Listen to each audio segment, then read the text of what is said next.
Electronic voting machine के इस्तेमाल में चैलेंजेस दरपेश हैं। आइंदा इंतखाबात में इस्तेमाल होगा या नहीं कुछ नहीं कह सकते। सेक्रेटरी इलेक्शन कमीशन ने बता दिया। कहा EVM के इस्तेमाल से पहले 14 मराहिल से गुजरना होगा। एक पोलिंग स्टेशन पर कितनी मशीनें होंगी फिगर आउट करना भी बाकी है। मजीद 3 से 4 पायलट प्रोजेक्ट्स करना पड़ेंगे। EVM इलेक्ट्रॉनिक धांधली का नुस्खा है। मशीन ना आई तो धांधली का मंसूबा नाकाम हो जाएगा। एहसन इकबाल की तनकीद। कहा कि लगता है कि इस जिन की चाबी EVM में है।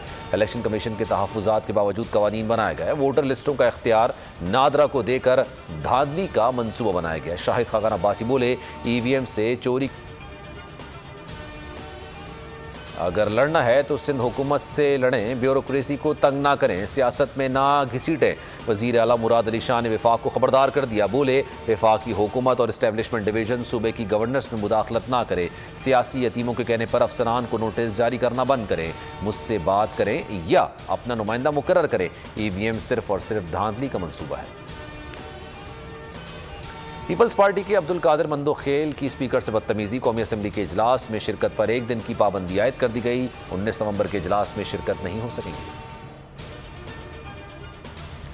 नाजिम जोकियो कत्ल केस में नया मोड़। मुलजिम जाम अब्दुल करीम बेकसूर करार। मकतूल के भाई अफजल जोकियो ने मुलजिम जाम अब्दुल करीम को क्लीन चिट दे दी। कहा कत्ल से जाम अब्दुल करीम का कोई ताल्लुक नहीं। अफजल जोकियो ने मजिस्ट्रेट के सामने बयान रिकॉर्ड कराया।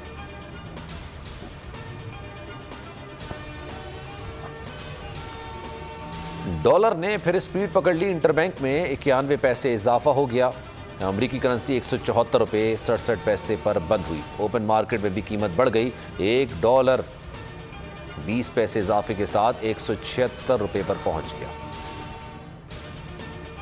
और सर्दियों में गैस का मुमकिना बहरान। लोड मैनेजमेंट प्लान असर नौ तैयार कर लिया गया। घरेलू और कमर्शियल सार्फिन के लिए इकदाम। CNG सेक्टर को 2 माह के लिए बंद करने की तजवीज़। जनरल इंडस्ट्री को भी 2 माह के लिए गैस की फरहमी मुअत्तल की जा सकती है। फिल वक्त इतना ही। मजीद खबरों और अपडेट्स के लिए आप देखते रहिए बोल न्यूज़ और विजिट कीजिए हमारी वेबसाइट bolnews.com। एक ब्रेक के बाद आप देख सकेंगे प्रोग्राम तफसील। सब्सक्राइब करें और बेल दबाएं ताकि कोई खबर रह न जाए।